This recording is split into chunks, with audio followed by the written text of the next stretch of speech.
My name is Dr. Marcus Webb.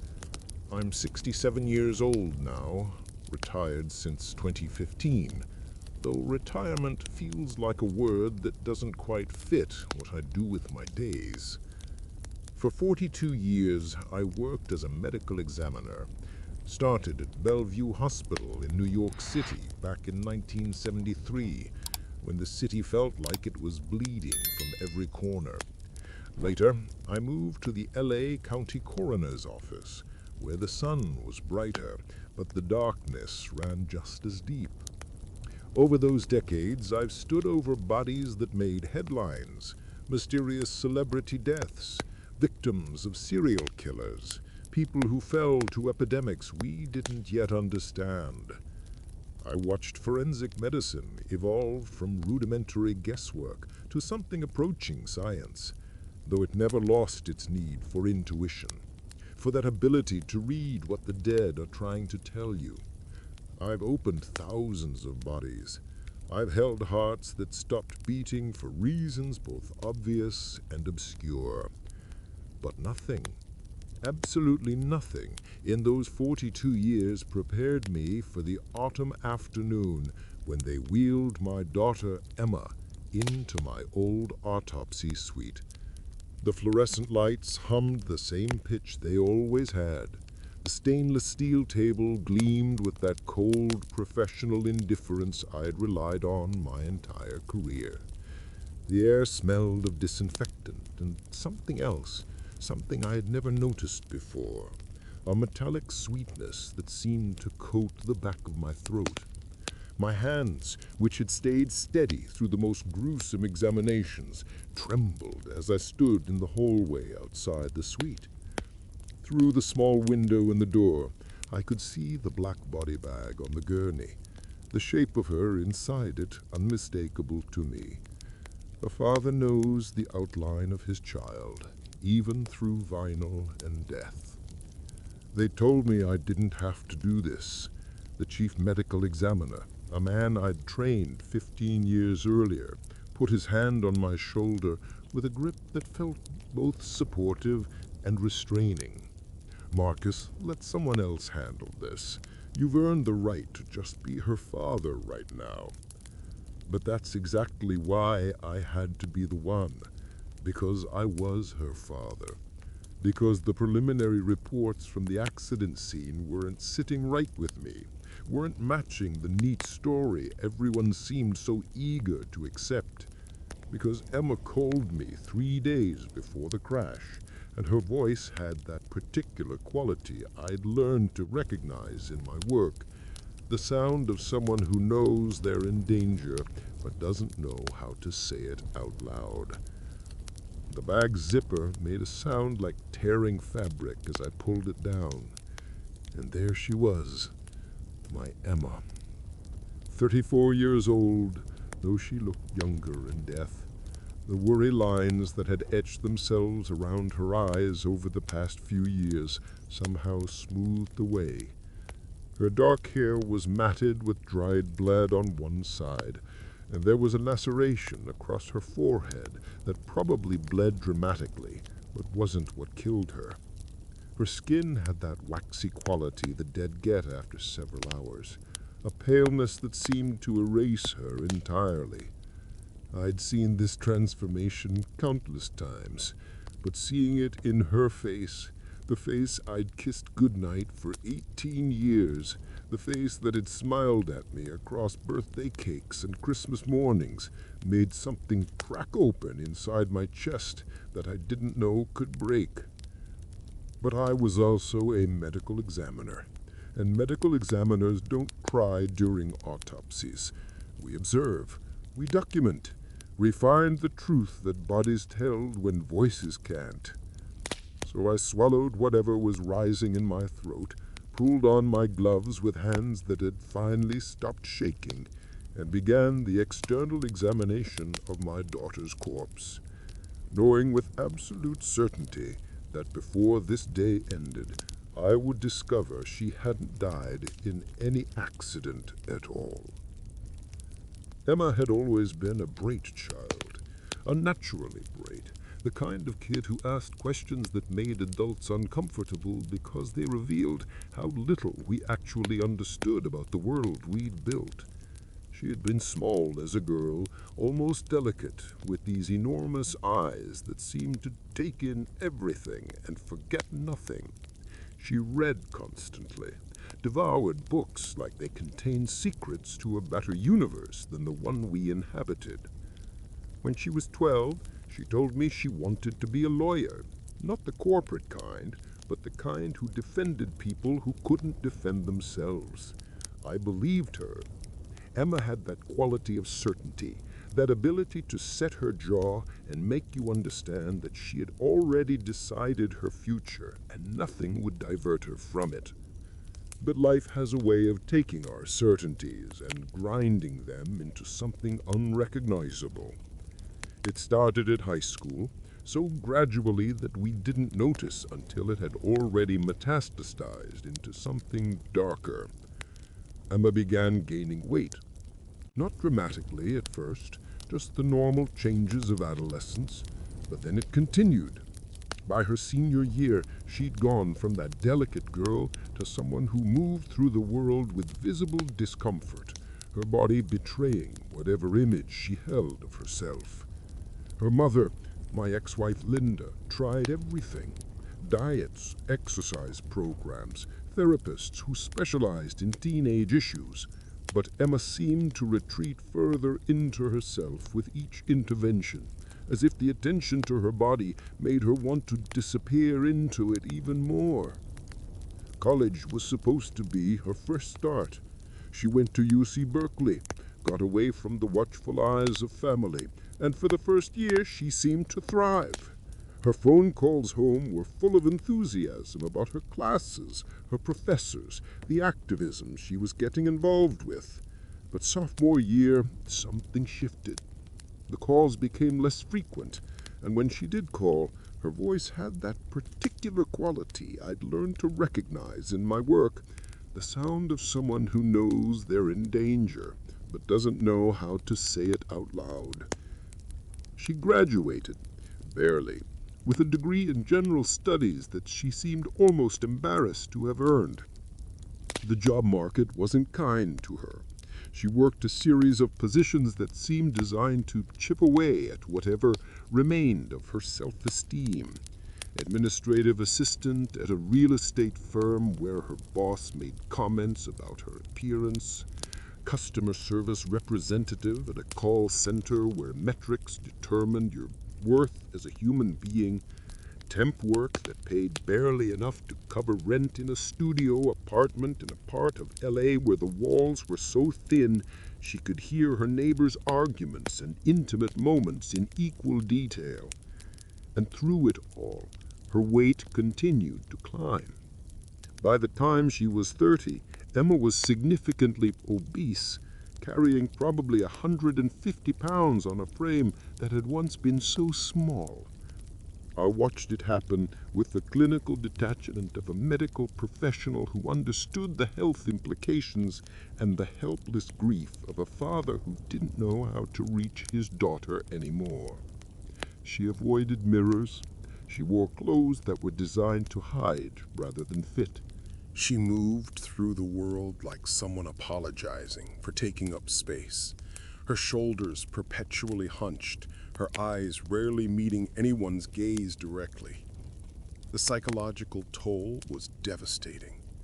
Emma had always been the smart one, the one with potential, the one who was going somewhere.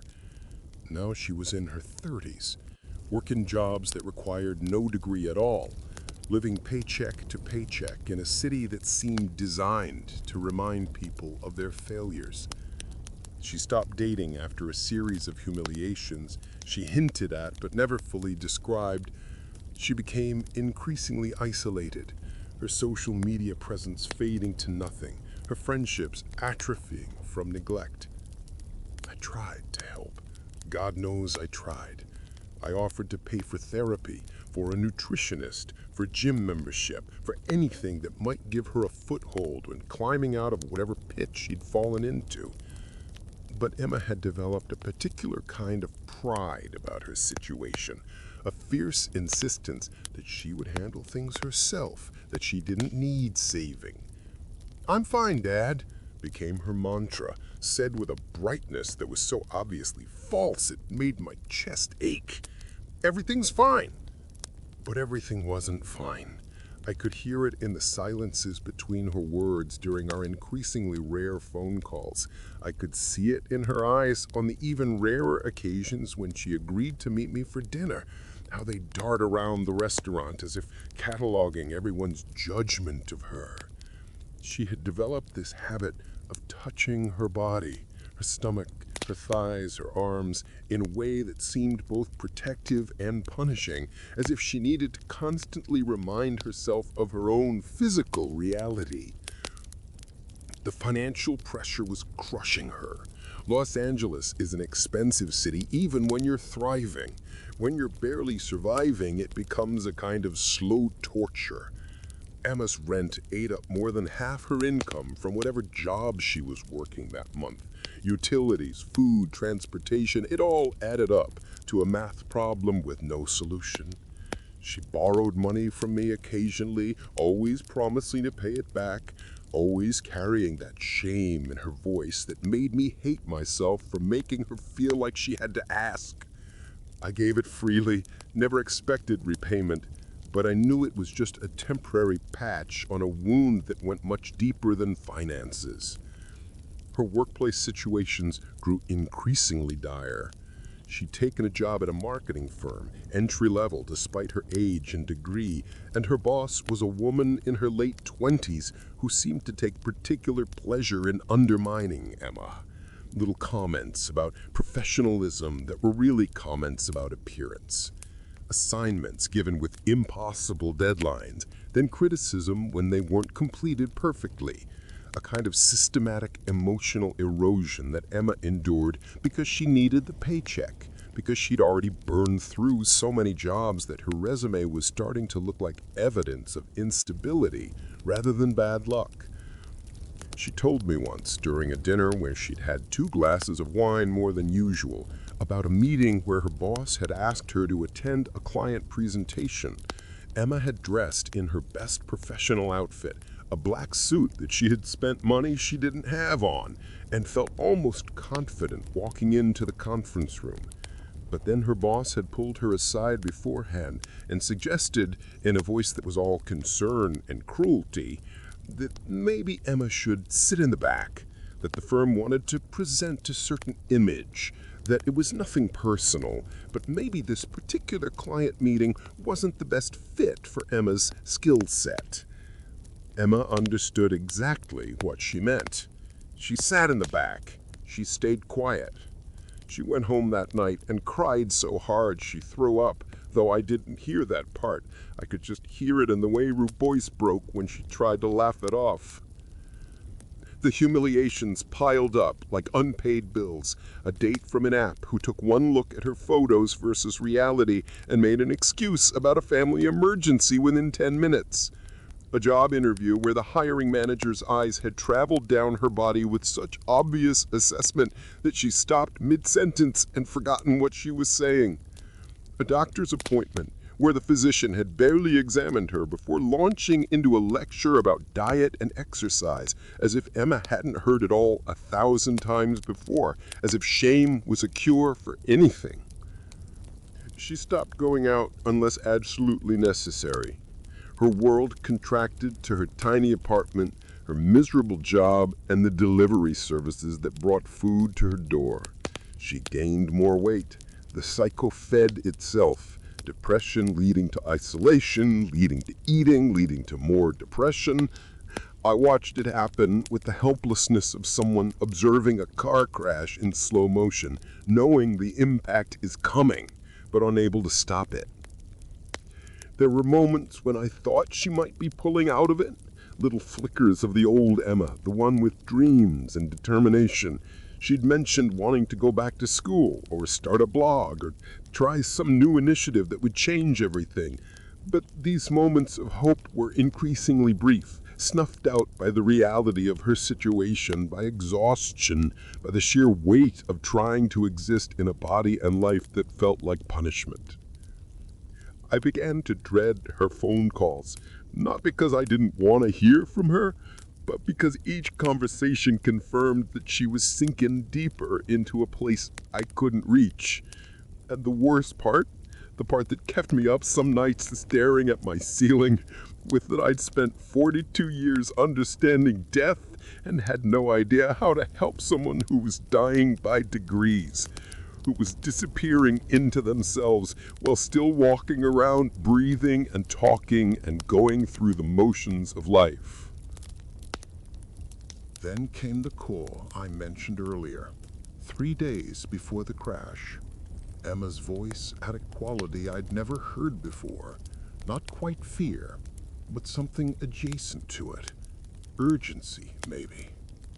She asked if we could have lunch that weekend, said there was something she needed to tell me. I'd agreed immediately, heard the relief in her breath. But before we could meet, before she could tell me whatever truth she'd been carrying, someone staged an accident that put her on a cold metal table in front of her father, who would now have to cut her open to discover what she died trying to say. The breaking point came on a Tuesday in March, 8 months before her death. I didn't witness it firsthand. Emma told me about it later, during one of our last real conversations, the kind where she actually let me see past the wall she'd built. But even in her telling, I could feel the devastation radiating off the memory like heat from a fresh wound. She'd been working at the marketing firm for about 6 months, enduring the daily degradations from her boss and the casual cruelties of office culture. That particular Tuesday started like any other. Emma woke up at 6:30, showered, dressed in clothes that had become increasingly uncomfortable as her weight continued to climb, and took the bus downtown to an office building that seemed designed to make people feel simultaneously important and worthless. The firm was hosting a major client event that evening, one of those corporate affairs that pretends to be casual but carries enormous professional stakes. The client was a tech startup, flush with venture capital money, looking for a marketing firm to help them launch their new app. Emma's boss had made it clear that everyone was expected to attend, that this was the kind of opportunity that could make the firm's entire year. Emma had felt that familiar dread settling into her stomach, the knowledge that events like this were social minefields for someone who'd learned to make themselves invisible. But she'd gone. She'd put on the nicest outfit she owned, a navy dress that had fit her 2 years ago, and now strained across her body in ways that made her hyper-aware of every movement, and shown up at the rooftop venue with a smile she'd practiced in the bathroom mirror. The event was everything she'd feared. Beautiful people in expensive clothes, drinking craft cocktails, and networking with the kind of aggressive friendliness that disguises ruthless calculation. Emma's boss found her about an hour in. "Emma, there you are," she said with manufactured enthusiasm, her hand gripping Emma's elbow with uncomfortable firmness. "I want you to meet some people."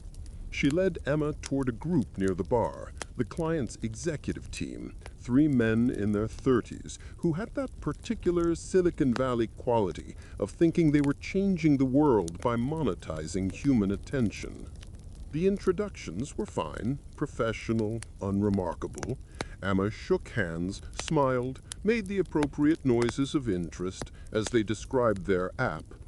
But then one of them, the CEO, a man named Blake with carefully tousled hair and teeth too white to be natural, looked at Emma with an expression she'd learned to recognize. Not quite disgust, but assessment. A kind of casual cruelty that came from someone who'd never had to think about how bodies move through the world differently. "You know," Blake said, his voice carrying that tone of someone who thinks they're being charming, "your firm really should update its headshots. Some of them look like they're from a totally different era." He glanced at his boss meaningfully, and the subtext was so obvious it made Emma's face burn. The other executives laughed, that corporate laugh that's designed to smooth over awkwardness while making it worse. Emma's boss smiled tightly. "We're actually doing new photos next month. Emma, didn't you mention you might be out that week?" The suggestion was clear. Maybe Emma shouldn't be in the new photos at all. What happened next was almost chemical in its inevitability. Emma felt something crack inside her chest, felt 34 years of accumulated small humiliations and large disappointments crystallize into a single moment of absolute clarity. She set down her wine glass on a nearby table, and when she spoke, her voice was steady in a way that surprised even her. "Actually, I won't be here next month. I won't be here next week. I quit." The words hung in the air for a moment, and Emma watched the expressions shift. Surprise from her boss, amusement from the executives, something that might have been respect from a coworker standing nearby. Her boss recovered quickly, her smile becoming sharper. "Emma, let's discuss this privately." "There's nothing to discuss," Emma said, and she was already moving, already walking away from the group, away from the event, toward the exit. Her heart was pounding so hard she thought she might vomit, but she kept walking, through the crowded rooftop, past the curious stairs, down the elevator, through the lobby, out onto the street where the evening air hit her face like cold water. She walked for blocks, her heels making her feet bleed but not stopping, her dress still straining but no longer mattering, tears streaming down her face but mixed with something that felt dangerously close to liberation. She called me that night, around 11 o'clock. I answered immediately.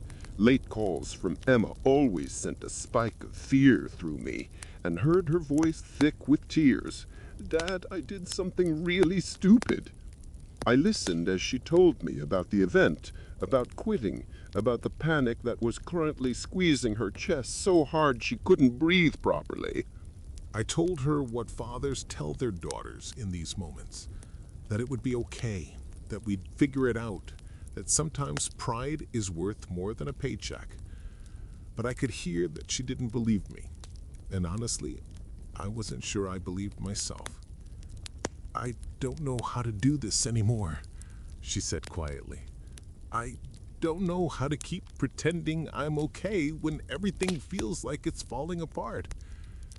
"Then stop pretending," I said. "Come stay with me for a while. Take some time to figure things out without the pressure of rent and bills." But Emma had that pride again, that fierce independence that was both her strength and her obstacle. "I can't just move back in with my dad at 34 like I'm some kid who couldn't make it on her own." "You're not some kid. You're my daughter, and you're going through a hard time. There's no shame in accepting help." The conversation went in circles for another 30 minutes before she promised to think about it and hung up.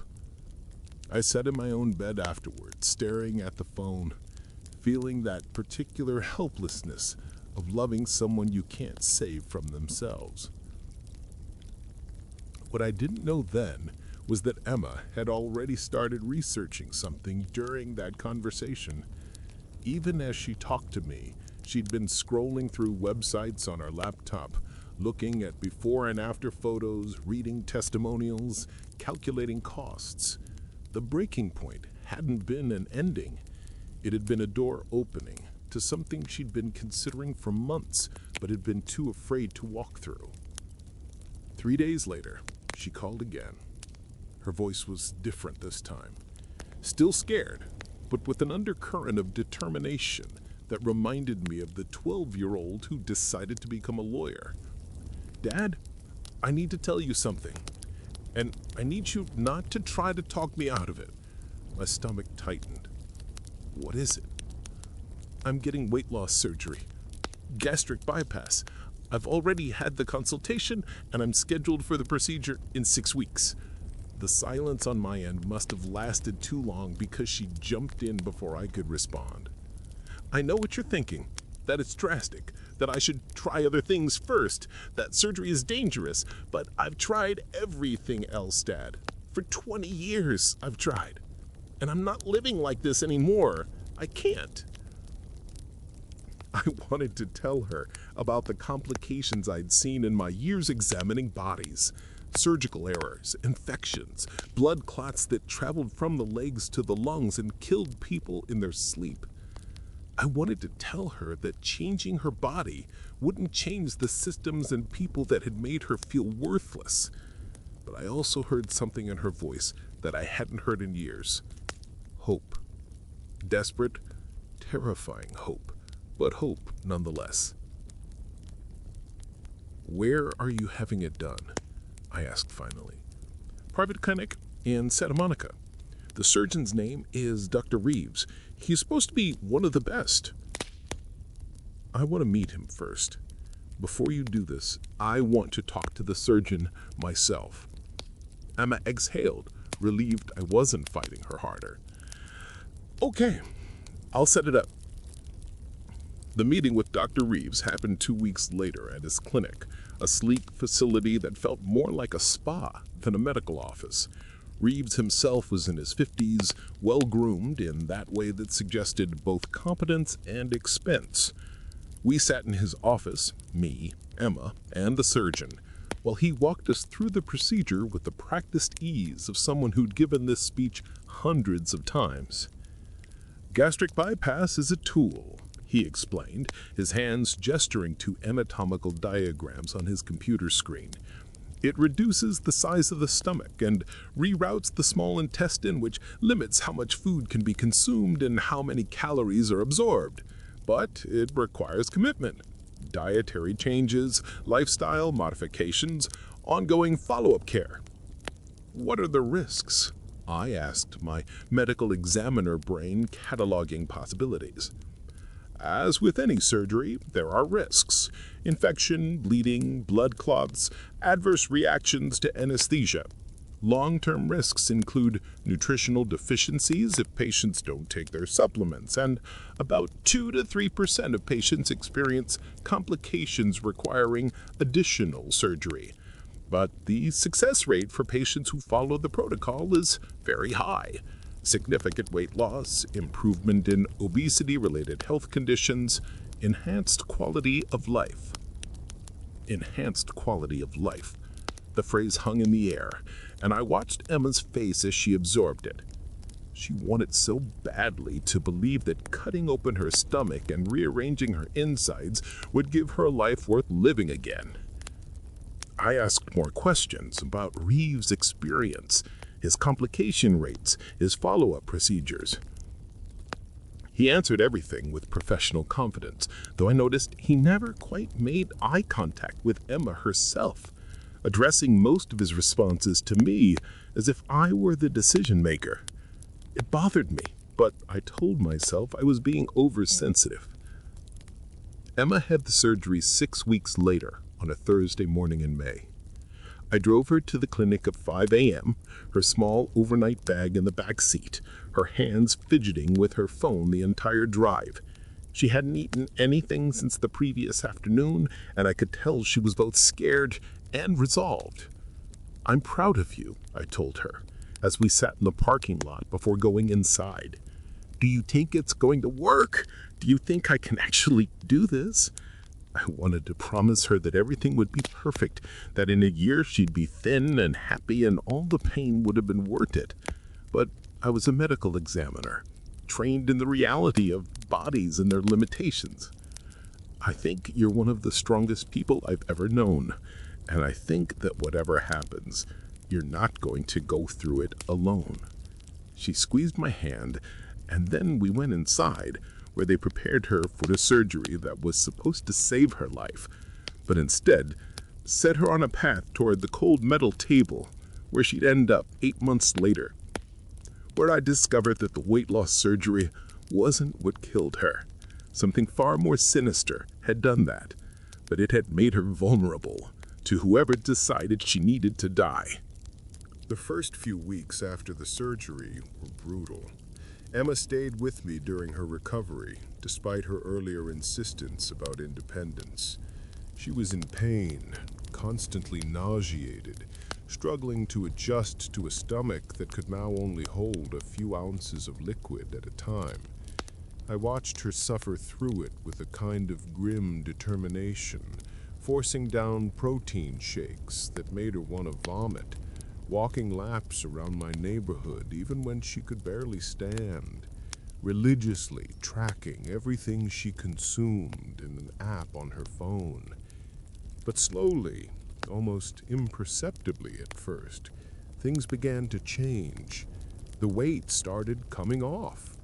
10 pounds the first month, then 15 the second. Emma stepped on the scale obsessively, recording each decimal point with an intensity that worried me, but that I understood. After so many years of her body being her enemy, it was finally cooperating in the way she'd always wanted. She bought new clothes, smaller sizes that actually fit properly, and I saw something shift in how she carried herself. The perpetual hunch in her shoulders began to straighten. She started making eye contact again. 3 months post-surgery, Emma looked like a different person. She'd lost nearly 60 pounds, and while she was far from thin, she'd crossed some invisible threshold where the world began treating her differently. Strangers held doors open for her. Cashiers smiled. A barista at the coffee shop near my house asked for her number, and Emma came home that day with a look of such pure disbelief and joy that it made my chest tight. She started dating the barista, a guy named Tom who was 28 and seemed kind in a way that made me cautiously hopeful. They went to movies, to restaurants where Emma carefully ordered from her new limited menu, to hiking trails where she pushed herself further each week. I watched her send me photos from these outings, her smile genuine in ways I hadn't seen in years. She also started job hunting with renewed confidence. The marketing firm debacle had been a blessing in disguise, she told me. She was applying for positions she actually wanted rather than ones she took out of desperation. Communications roles at nonprofits, social media management for companies whose missions she believed in, even a few positions at law firms, not as a lawyer, but as someone who helped with their public presence. Maybe I can still work in justice, just from a different angle, she said. By month 5, Emma had lost 100 pounds and gotten a job offer from an environmental nonprofit that paid better than anything she'd had before. She was dating Tom seriously, already talking about moving in together. She rejoined a reading group she'd abandoned years ago, started posting on social media again, made plans to take a weekend trip to San Francisco with old friends from college she'd let drift away.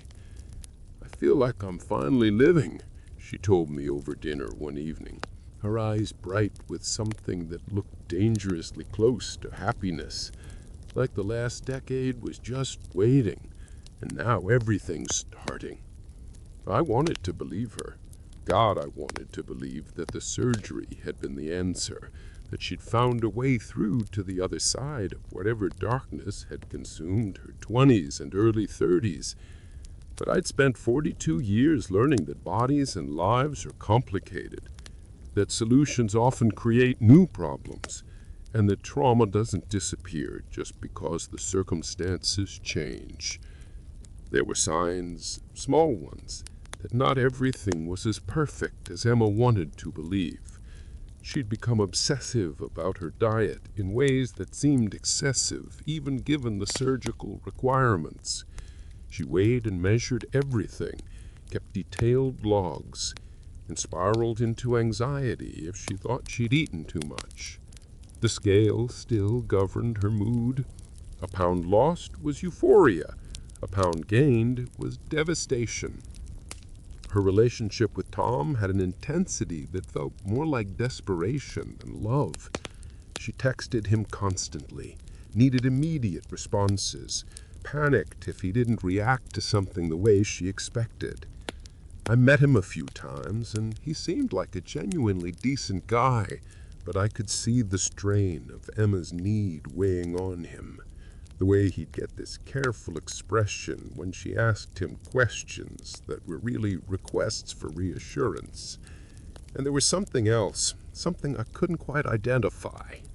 Emma had developed this habit of touching her stomach, her sides, her thighs, not in the old self-conscious way, but almost protectively, as if she was checking that her body was still doing what she wanted it to do. She mentioned feeling cold constantly, that her hair was thinning, that she was tired all the time despite sleeping 8 hours a night. I told her these were normal side effects of rapid weight loss and the reduced caloric intake, which was true, but they bothered me more than I let on. Then about 6 months post-surgery, something shifted again. Emma's weight loss, which had been steady and dramatic, began to slow down. She was still losing, but not at the rate she'd become accustomed to. I watched the panic set in, the frantic increase in exercise, the even stricter diet restrictions. She started weighing herself multiple times a day, recording each measurement as if the data would reveal some secret to maintaining the momentum. "It's plateauing," she told me, her voice tight with frustration. "Dr. Reeves said this might happen, but I'm not at my goal weight yet. I need to lose at least 30 more pounds." "Emma, you've lost over 100 pounds. Your body might need time to adjust.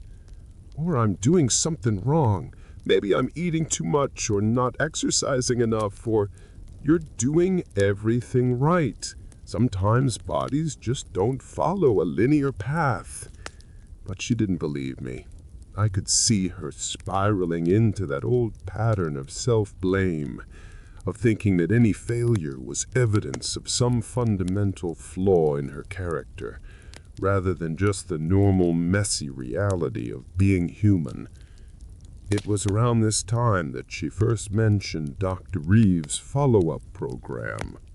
The clinic offered ongoing support for post-surgical patients, nutritional counseling, support groups, additional medical interventions if needed. Emma had been going to some group sessions and seeing Reeves for regular checkups, but now she told me he'd recommended something called optimization therapy. It's a combination of medications and supplements that help boost metabolism and prevent the plateau effect, she explained. A lot of his patients do it around the 6-month mark. It's supposed to help you push through to your final goals. Something about the way she said it made my skin prickle. What kind of medications? Appetite suppressants, metabolic enhancers, some vitamin compounds. All perfectly legal and safe. Dr. Reeves prescribes them himself. I want to see a list of what he's given you.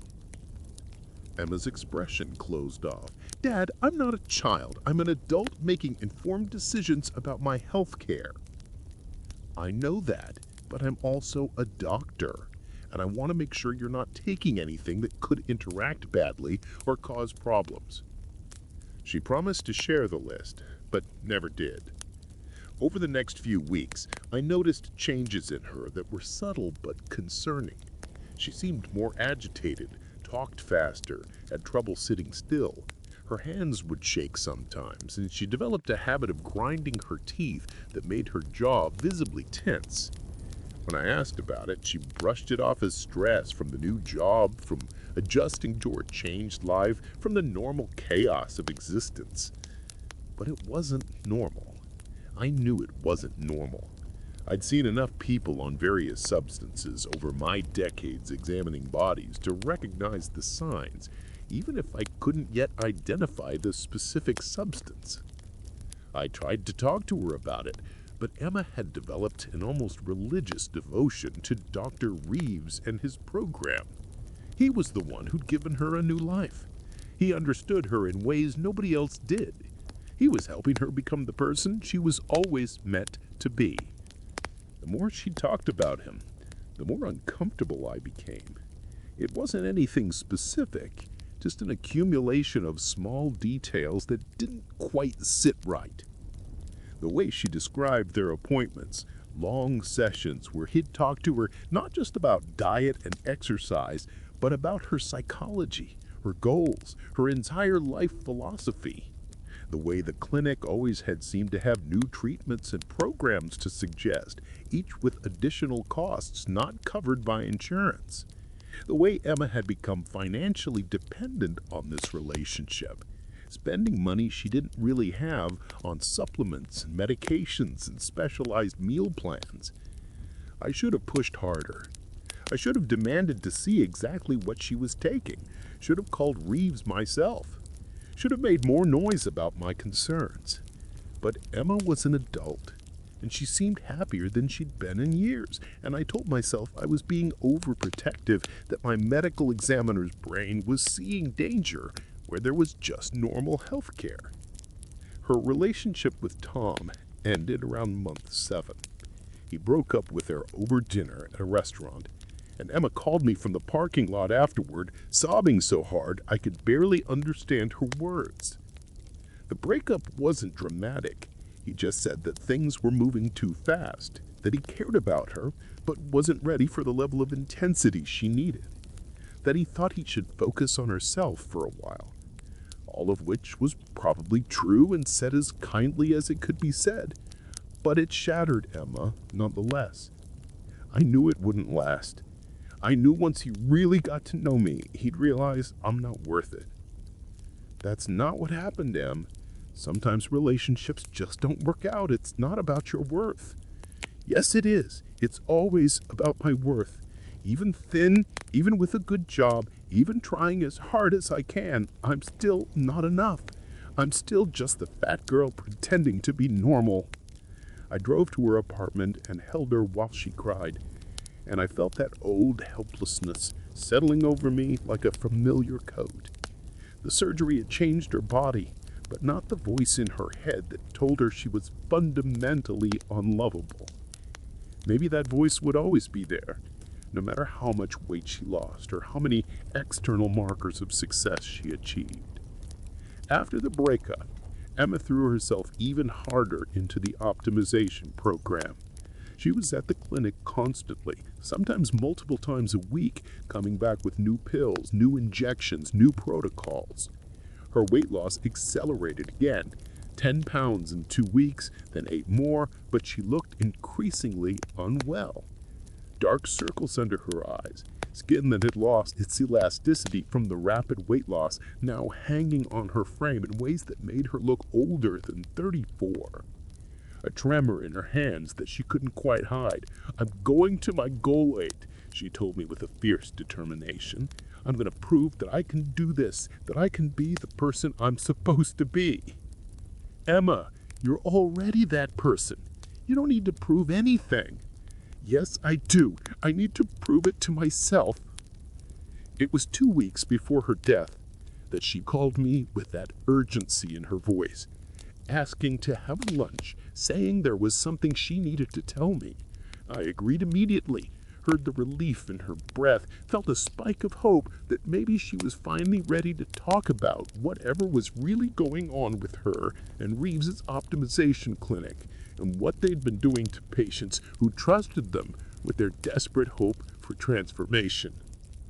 But we never had that lunch, because 3 days later, on a Tuesday evening that was supposed to be unremarkable, Emma's car went off the road on Pacific Coast Highway, plunging down an embankment in what everyone immediately called a tragic accident.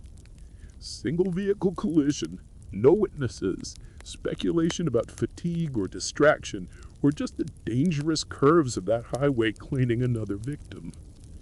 Except Emma was sober, alert, and terrified in her last moments. I know that now because of what I found when I opened her chest. The evidence written in her body, in the chemistry of her blood, in the defensive wounds she'd sustained before the crash that were carefully hidden in places the initial responders didn't think to look closely. My daughter hadn't driven off that road by accident. Someone made sure she would never make to that lunch with me, would never tell me whatever truth she'd been carrying about Dr. Reeves and his optimization program and what they'd been doing to patients who trusted them with their desperate hope for transformation. The first incision is always the hardest. Even after 42 years, even after thousands of autopsies, there's a moment when the scalpel touches skin that requires overriding every human instinct that says you don't cut into people you love. But this was Emma, and Emma deserved the truth. So I made the Y incision with hands that had stopped shaking through sheer force of will, starting at each shoulder, meeting at the sternum, continuing down to the pubic bone in one clean line. The skin pulled back to reveal the rib cage. The architecture of her chest laid bare under the unforgiving fluorescent lights.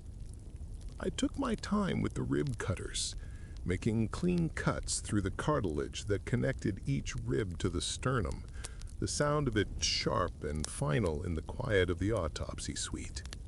When I lifted away the front of the rib cage, her heart and lungs were exposed, still and silent in the cavity that had once housed all her hopes and fears.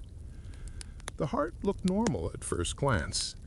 I removed it carefully, placed it on the scale, 320 grams, within normal range for a woman her size. I made precise cuts through each chamber, examining the valves, the muscle walls, the coronary arteries that fed oxygen to the organ that had kept her alive for 34 years. No obvious signs of disease, no blockages, no congenital defects that would explain sudden cardiac arrest. But when I took samples of her blood for toxicology, standard procedure, though we already had preliminary results from the hospital, something made me pause. The blood was darker than it should be, with a slight brownish tinge that suggested methemhemoglobinemia. It's a condition where the blood can't effectively carry oxygen, and it can be caused by certain medications or toxic substances. I moved to her lungs next, removing each one and examining them carefully. No evidence of drowning. She hadn't inhaled water during the crash. But there was something wrong with the tissue. It was congested, heavier than normal, with a particular pattern of fluid accumulation that suggested acute respiratory distress. Combined with the blood discoloration, I was looking at someone who'd been suffocating on a cellular level, her body unable to properly oxygenate even though she was breathing. This wasn't from the crash. This had been happening before the crash. I continued the examination with increasing focus, my grief temporarily overridden by the clinical need to understand what I was seeing. The liver was slightly enlarged, showing signs of fatty infiltration that was unusual given her recent weight loss. The kidneys showed early signs of damage, specifically to the tubules that filter blood. The GI tract still bore evidence of the bypass surgery, their reduced stomach pouch, the rerouted intestines, but there was inflammation throughout, a pattern of damage that went beyond normal post-surgical changes. Everything I was seeing pointed to systemic toxicity. But toxicity from what? I moved to the external examination I should have completed more thoroughly at the start, my medical examiner training reasserting itself over my father's grief. That's when I found the first defensive wound. A small bruise on her inner right forearm. The kind you get when you raise your arm to protect yourself from a blow. It was subtle, barely visible against her pale skin. But once I knew to look for it, I found others. Another bruise on her left shoulder, consistent with being grabbed firmly. Abrasions on her palms where she'd braced against something. And then I found the needle marks. 3 of them. In the crook of her left elbow, clustered together in a way that suggested multiple injections in the same general area. They were recent, within the last few days before death, and they weren't in the locations where her clinic would have given legitimate injections for her optimization program. I photographed everything, documented every finding with the meticulous care I'd learned over decades. And as I worked, a picture began to emerge that made my blood run cold. The preliminary toxicology from the hospital had shown therapeutic levels of several medications, appetite suppressants, metabolic enhancers, vitamin supplements, all consistent with what Emma might have been taking as part of her post-surgical program. But I requested a more comprehensive analysis, one that looked for everything, including substances that wouldn't typically be tested for in a routine screen. While I waited for those results, I examined the crash evidence more carefully. The police report described a single-vehicle accident. Emma's car had gone through a guardrail on Pacific Coast Highway and down an embankment, coming to rest against a cluster of rocks about 30 feet below the road.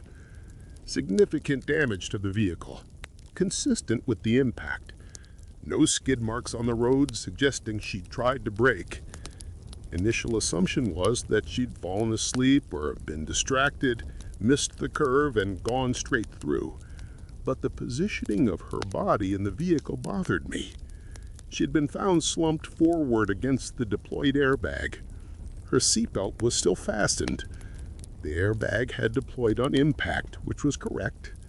But the bruising pattern on her chest from the seatbelt and the steering wheel suggested she'd been unconscious, or at least not bracing for impact when the car went off the road.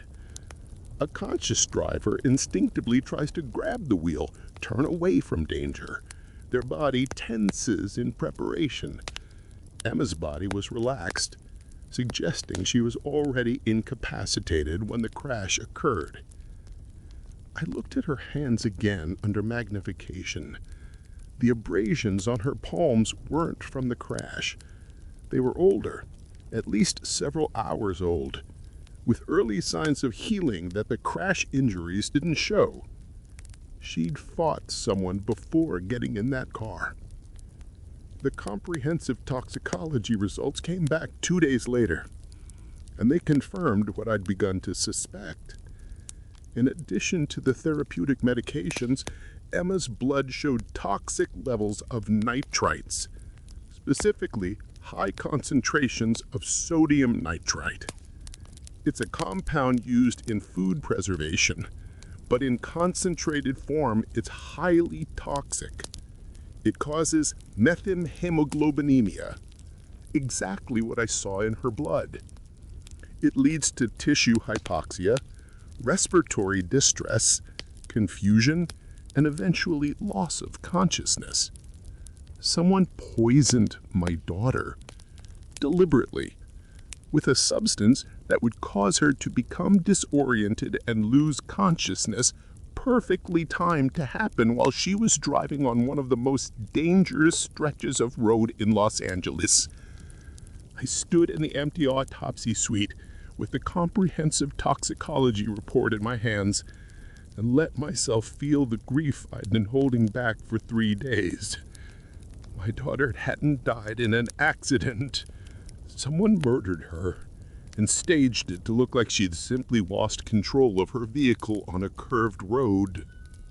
Someone who knew her routine, knew she took that highway to visit me, knew how to time the poisoning so that the effects would kick in while she was driving.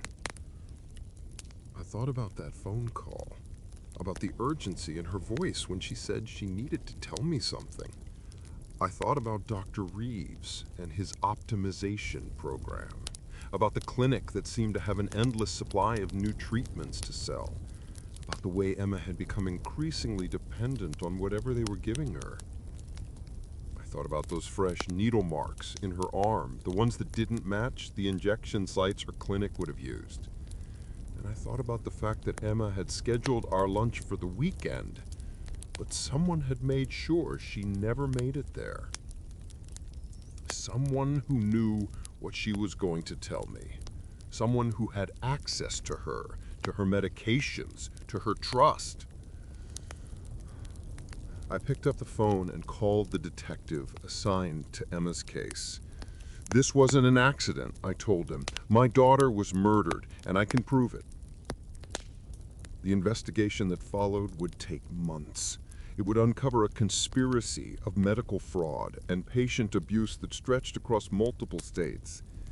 It would reveal that Dr. Reeves's optimization program was nothing more than a dangerous cocktail of controlled substances, many prescribed off-label in combinations that no ethical physician would ever approve. It would show that at least 7 other patients had died under suspicious circumstances while under his care.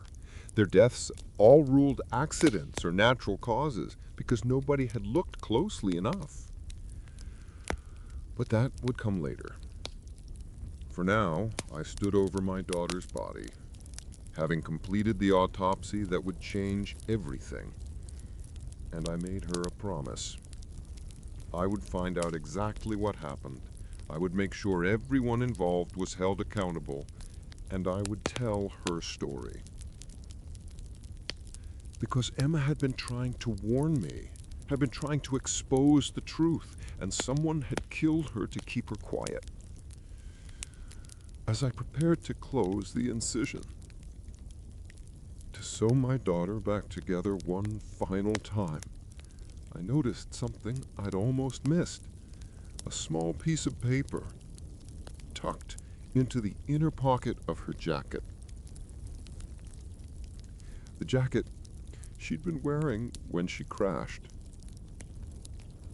The one the hospital had cut off her body. The paper was folded multiple times, protected from blood and impact by the layers of fabric around it. I unfolded it carefully. It was a page torn from a notebook, covered in Emma's handwriting, a list of names, other patients from the clinic. Below that, a list of medications with dosages that were wildly outside safe parameters. And at the bottom, underlined 3 times, Reeves knows I found out. Threatened me today. Dad, if anything happens to me, it's not an accident. She knew it. She knew she was in danger, and she'd left me the evidence I'd need to prove it. Even knowing the risk, even terrified, she'd been trying to protect other people from what had been done to her. I held that piece of paper in my hands, my daughter's last message to me, and I let the grief and rage wash over me in equal measure. Emma had come to me for help, and I'd failed her, but I wouldn't fail her now. I called the detective back. I have something else you need to see. Emma left evidence. She knew someone was going to kill her. The paper in my hands was more than just evidence of crime.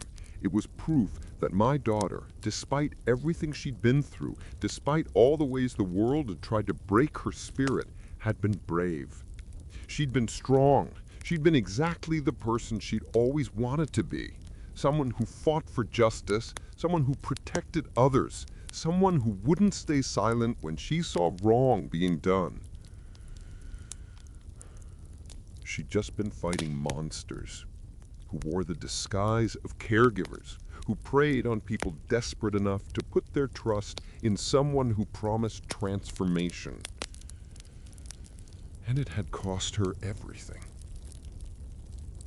The months after Emma's death became a blur of investigations, interviews, and revelations that grew darker the deeper anyone looked. I gave my autopsy findings to the police, along with Emma's note and my own suspicions about the clinic. What began as a single murder investigation rapidly expanded into something far larger and more sinister. The first breakthrough came when detectives executed a search warrant on Dr. Reeves's clinic. They found records that revealed a pattern of gross medical negligence and deliberate malpractice. Reeves had been prescribing dangerous combinations of medications to his weight loss surgery patients, telling them it was an optimization program while actually conducting an unsanctioned, unethical experiment. The cocktails included high doses of stimulants, appetite suppressants that have been banned in several countries, diuretics that caused electrolyte imbalances, and thyroid hormones that could cause heart arrhythmias. But Emma's case was different. She wasn't just another victim of medical malpractice. She'd discovered what Reeves was doing and had begun collecting evidence. The notebook page I'd found was just one piece of a larger investigation she'd been conducting quietly for weeks. She'd started comparing notes with other patients, had found patterns of serious adverse effects that weren't being reported, had discovered that several patients had died under circumstances that should have triggered investigations, but somehow hadn't. Emma had planned to report Reeves to the medical board, to law enforcement, to anyone who would listen. She'd been gathering documentation, medication lists, before and after photos showing patients who deteriorated rather than improved, copies of consent forms that misrepresented the treatments being provided. She'd been building a case, and Reeves had found out. The evidence showed that on the day of her death, Emma had confronted Reeves at the clinic. Security footage, which Reeves probably didn't realize we'd be able to recover, showed her entering his office around 3 p.m., staying for approximately 20 minutes, and leaving visibly upset. During that visit, Reeves had realized the extent of what Emma knew and what she planned to do. He convinced her to accept one final treatment, telling her it would help with the anxiety she was clearly experiencing. That treatment was the sodium nitrite injection. He told her it was a specialized vitamin compound, had injected it himself, and had calculated the dose and timing perfectly. Sodium nitrite poisoning has a delayed effect. Symptoms typically begin 30 to 60 minutes after exposure and intensify gradually. Reeves knew Emma's routine, knew she'd be driving home on Pacific Coast Highway within that time frame, and knew the confusion and loss of consciousness would occur while she was navigating dangerous curves. It was premeditated, calculated murder, disguised as a medical treatment. Timed to occur when Emma was alone in a location where a crash would seem like a tragic accident. The police found other patients who'd been harmed by Reeves's optimization program, though Emma was the only one he deliberately murdered. 7 previous deaths could now be re-examined with the knowledge of what substances Reeves had been administering. 2 had been ruled heart attacks, likely caused by the stimulant and thyroid hormone combinations. 3 had been ruled suicides, patients who'd become severely depressed and psychologically unstable from the medications. 1 had been ruled an accidental overdose. 1 had been ruled a complication from the original surgery. All of them had been seeking help. All of them had trusted a physician who saw them not as patients, but as opportunities to experiment, to profit, to satisfy whatever twisted curiosity or God complex drove him to play with people's lives.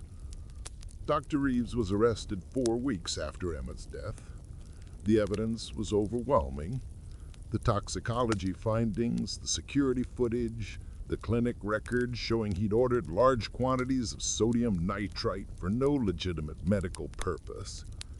Testimony from other patients about the dangerous prescriptions. Expert witnesses who confirmed that his treatment protocols violated every standard of medical care.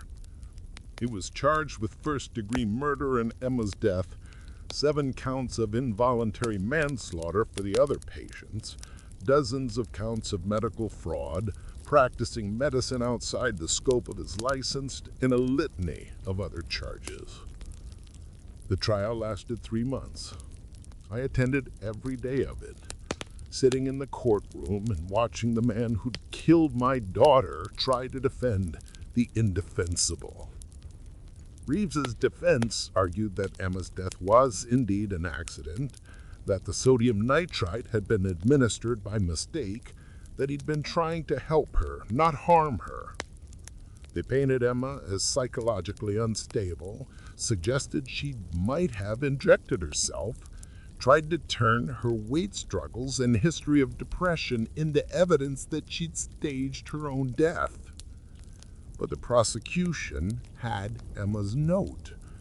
They had my testimony about the forensic evidence. They had testimony from other patients about Reeves's increasing desperation as Emma got closer to exposing him. They had his own clinic records showing he'd known exactly what he was doing. The jury deliberated for 6 hours. Guilty on all counts. During the sentencing hearing, I was allowed to give a victim impact statement.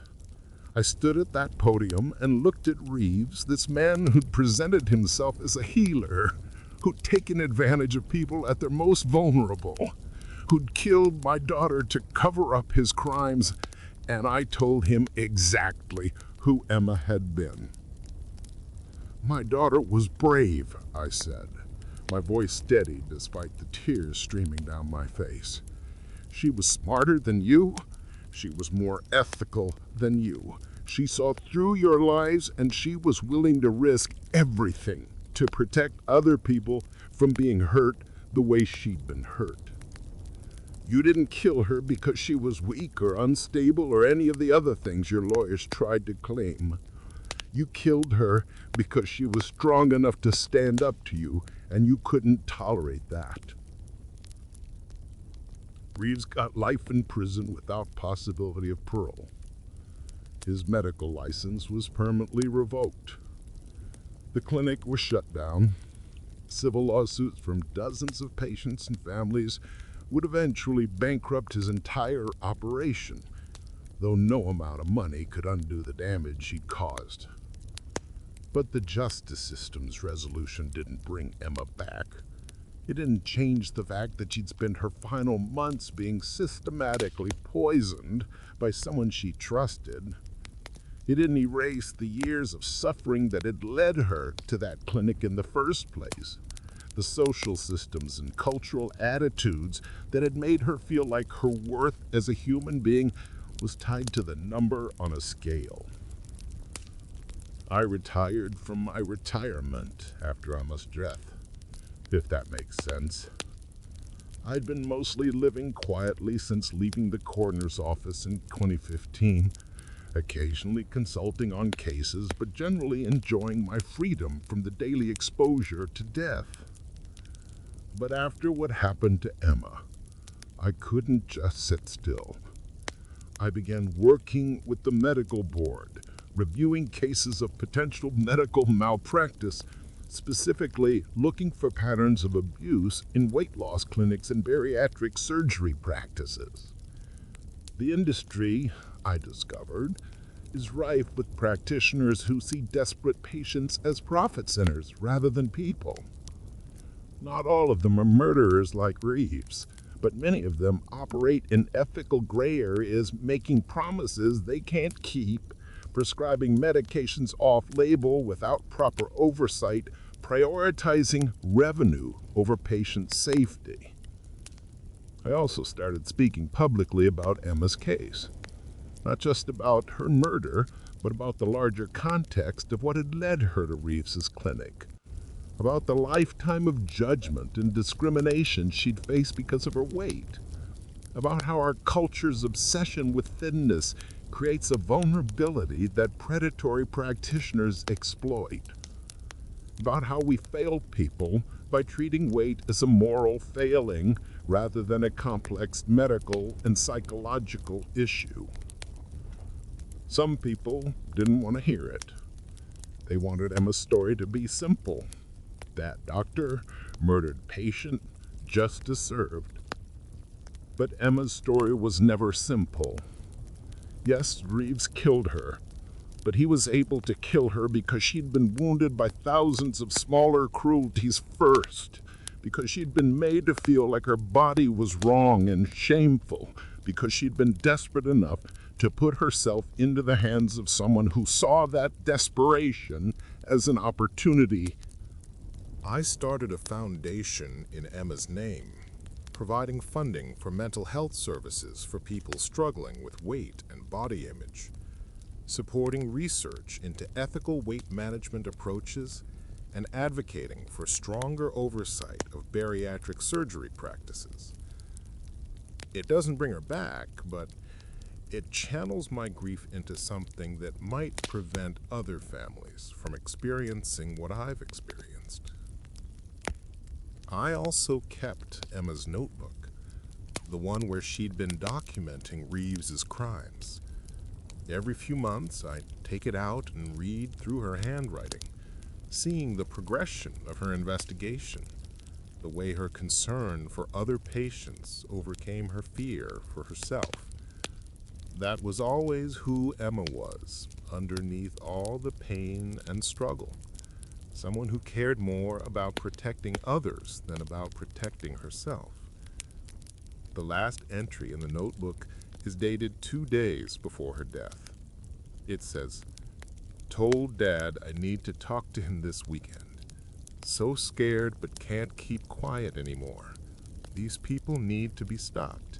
If I don't do this, who will? Someone has to stand up. It might as well be me."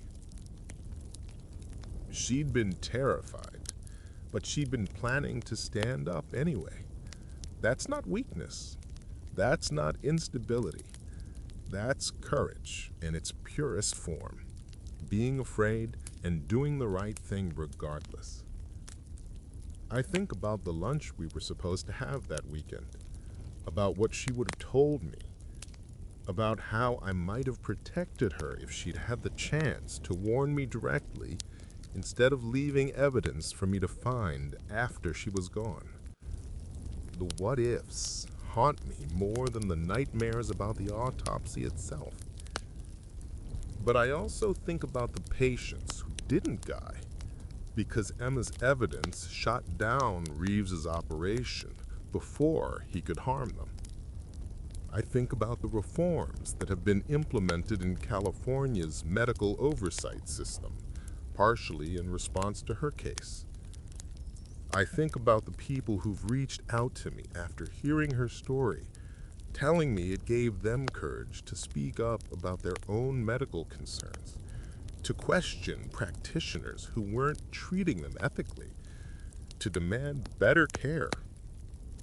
Emma wanted to be a lawyer so she could defend people who couldn't defend themselves.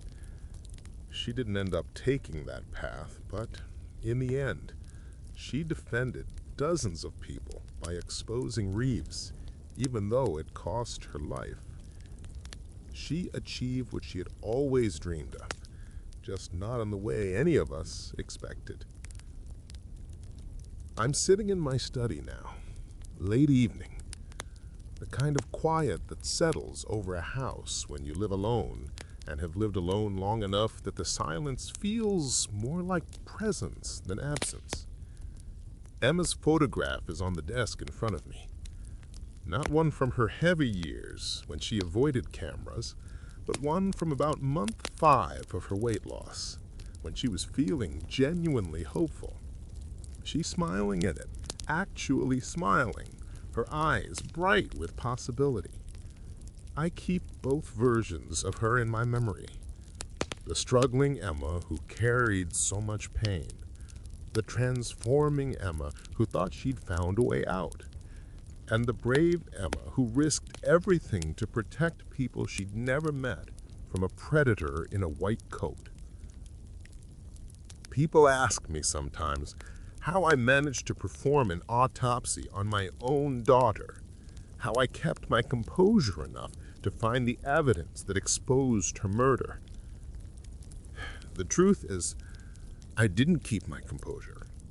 I broke into 1,000 pieces doing it, and I'm still finding the fragments years later, still trying to put myself back together into something resembling whole. But Emma deserved someone who would look closely, who would see what others missed, who would care enough to find the truth even when it was hidden inside defensive wounds and toxic blood chemistry and a staged accident scene. She deserved a father who would fight for her the way she'd always fought for others. I failed her when she was alive, didn't see the danger she was in, didn't push hard enough about the clinic, didn't protect her from raves when protection might have mattered. But I didn't fail her in death. I found the truth. I made sure she wasn't just another statistic, another patient who died under suspicious circumstances and was forgotten because it was easier than asking difficult questions. The autopsy table is empty now, has been for years, will be forever as far as I'm concerned. But I carry what I learned there with me every day. Not just the forensic details of how my daughter was murdered, but the larger truth about how we fail vulnerable people, how we create systems that harm them and then blame them for being harmed, and how desperation makes people susceptible to those who would exploit them. Emma's story should have been different. She should have gotten the help she needed without being preyed upon. She should have been able to grow old, to find genuine happiness, to have the life she'd always wanted. But her story is what it is, and all I can do now is make sure it matters. Make sure other people's stories might end differently because of what happened to her. On my desk, beside her photograph, is the last text message she ever sent me, arriving about an hour before the crash. Love you, Dad. See you this weekend. I'm scared, but I'm doing the right thing. She was scared, but she was doing the right thing. That's the Emma I try to remember most. Not the scared part, but the doing the right thing part. The Emma who wouldn't stay silent. The Emma who valued other people's safety above her own comfort. The Emma who turned her suffering into something that might prevent suffering for others. I'm 67 years old. I've examined thousands of bodies, documented countless causes of death, spent 4 decades learning to read the stories that corpses tell. But the most important autopsy I ever performed was on my own daughter. And the story it told was this: that courage is sometimes quiet, that heroism can look like a scared woman collecting evidence in a notebook, that love means telling the truth even when the truth is devastating, and that some deaths are not accidents, but murders that require justice. Emma got her justice. Dr. Reeves will die in prison. The patients he harmed have been acknowledged and compensated as much as compensation is possible. The system has been reformed, at least slightly, at least enough that maybe 1 or 2 other families won't go through what we went through. But late at night, in this study, in this silence, I don't think about justice or reform or larger social implications. I just think about my daughter, about the little girl who wanted to save the world, About the young woman who struggled so hard to save herself, about the brave soul who, in the end, saved others at the cost of her own life. I should have told her more often that I was proud of her. Should have made sure she knew that her worth had nothing to do with her weight, her job, her relationship status, or any of the external metrics she tortured herself with. Should have told her that just being Emma was enough, had always been enough, would always be enough, but I didn't tell her those things enough, and now she's gone, and I'm left with this grief, and this knowledge, and this mission to make sure her death meant something beyond just tragedy. So I continue the work. I review cases. I speak at medical conferences. I testify at legislative hearings about patient safety. I fund research. I tell Emma's story to anyone who listened, hoping that somewhere, somehow, it might prevent one more vulnerable person from being preyed upon, might give one more scared person the courage to speak up, might save one more family from standing in an autopsy suite, looking down at someone they love and discovering that love isn't always enough to protect people from the darkness in this world. Emma is buried in a cemetery in Pacific Palisades, overlooking the ocean. Her headstone is simple. Emma Webb, beloved daughter, brave soul, defender of those who could not defend themselves. 1991, 2025. But beneath that public inscription, I had them carve something else. Words only visible to those who look closely, who care enough to read beyond the surface. She stood up when standing up was dangerous. She spoke when silence would have been safer. She saved lives by risking her own. I visit her grave every week. I bring flowers. I talk to her about the work I'm doing in her name, about the Foundation's progress, about the reforms being implemented. I tell her about patients who've been helped because she exposed Reeves. I tell her I'm proud of her. I tell her I love her. And sometimes, in the quiet of that cemetery, with the ocean wind carrying the scent of salt and the sound of waves, I let myself imagine the lunch we were supposed to have that weekend. I imagine her telling me about Reeves, about what she discovered, about her fear and her determination. I imagine myself listening, believing her, protecting her, calling the authorities before she ever got in that car, before the poison in her system could take effect, before the crash that wasn't really a crash at all. In that imagined lunch, Emma lives. She exposes Reeves from safety. She becomes a crusader for patient rights. She finds genuine happiness, genuine love, genuine peace with herself. She gets to grow old. She gets to have the life she deserved. But that's just imagination. Reality is the cold metal table, the Y incision, the toxic blood chemistry, the evidence of murder hidden in tissue and bone. Reality is the trial, the conviction, the empty chair at family dinners, the silence where her voice should be. Reality is standing in an autopsy suite, opening your own daughter's chest and finding proof that the world killed her for trying to save it. Reality is living with that knowledge for the rest of your life, carrying it like a weight that never gets lighter, only more familiar. But if I learned anything from 42 years of examining bodies, it's that reality matters. Truth matters.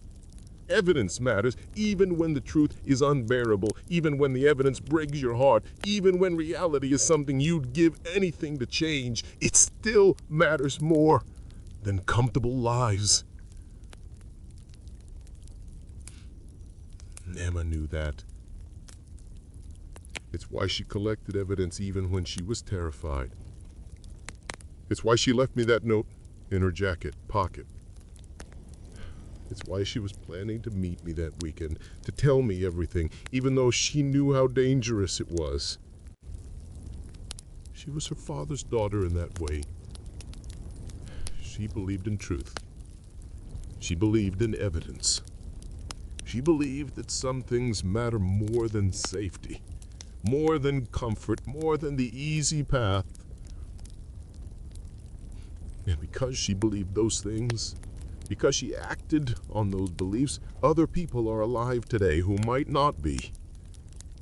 The system is slightly better. The darkness is slightly less dark. That's her legacy. Bought at a price that should never have been demanded, but that she paid anyway because she was brave enough to stand up when standing up mattered most. I'm her father. I'm a retired medical examiner. I'm a man who performed an autopsy on his own daughter and discovered she was murdered. I'm someone who spent the years since her death trying to make that murder mean something beyond just loss. But mostly I'm someone who misses his daughter with an ache that time doesn't heal but only makes more bearable. Who keeps her photograph on his desk and her courage in his heart. Who carries forward the fight she started because that's what she would have wanted. That's what she deserves. That's the only way I know to love her now that she's gone. Emma Webb, my daughter, my inspiration, my reminder that even when we fail to save the people we love, we can still honor them by continuing the work they started, by telling their stories, by making sure their deaths expose the darkness they fought against in life. She was 34 when she died. Too young. Too brave.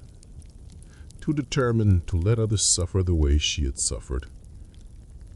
And because of that determination, because of her courage in the face of fear, because of that notebook full of evidence and that final text message saying she was doing the right thing, she saved lives as she lost her own. That's the truth I found on the autopsy table. That's the story her body told. That's the legacy she left behind. And that's what I carry forward every day, in her name, for her memory, because love doesn't end when life does. It just transforms into something different. Something that looks like justice, and sounds like truth, and feels like the weight of grief mixed with the lightness of purpose. She's gone. But the work continues.